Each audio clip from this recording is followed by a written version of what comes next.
from welcome to my live. First of all, Martin Luther King celebrated his birthday, which is quite remarkable. If the man is still alive, I think he'd be in shock at all the things that have been happening out there in the world today.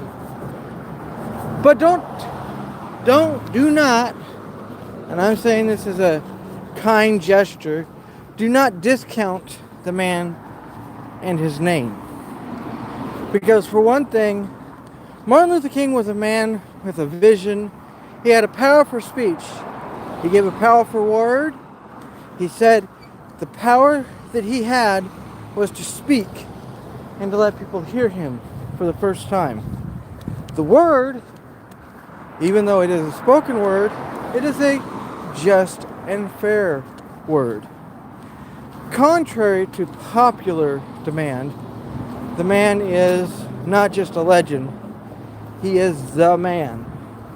He's the man who, from day one, spoke about equality, individuality, acceptance. He's the man who said that for everything that America has, America can keep. And yet, he was killed for that exact reason. Because one crazy racist person decided to make a speech that didn't quite match up with what others thought was right. The man, the myth, the legend, Martin Luther King, he was.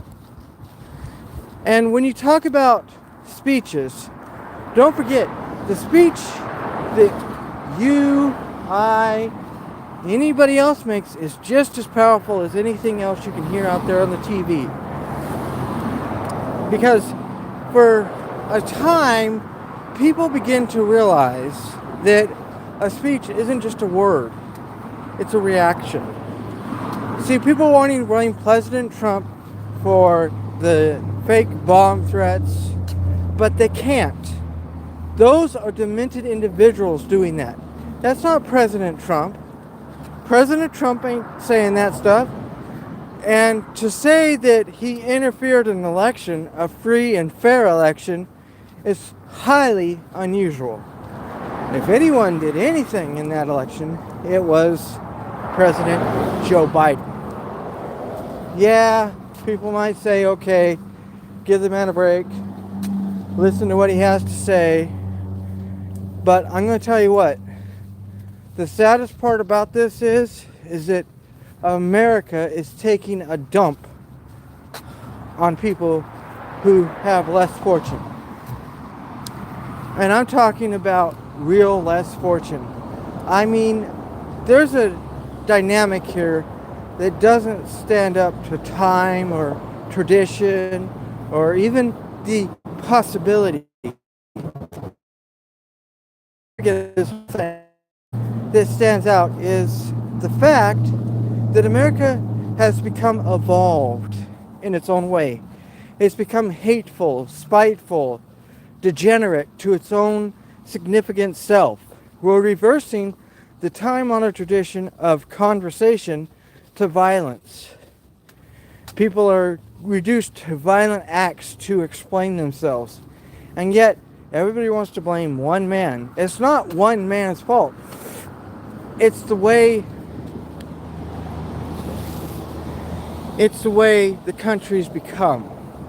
It's not America. It's not all of America. It's people who have become unrealistic in nature and have taken to using bomb threats to make their point.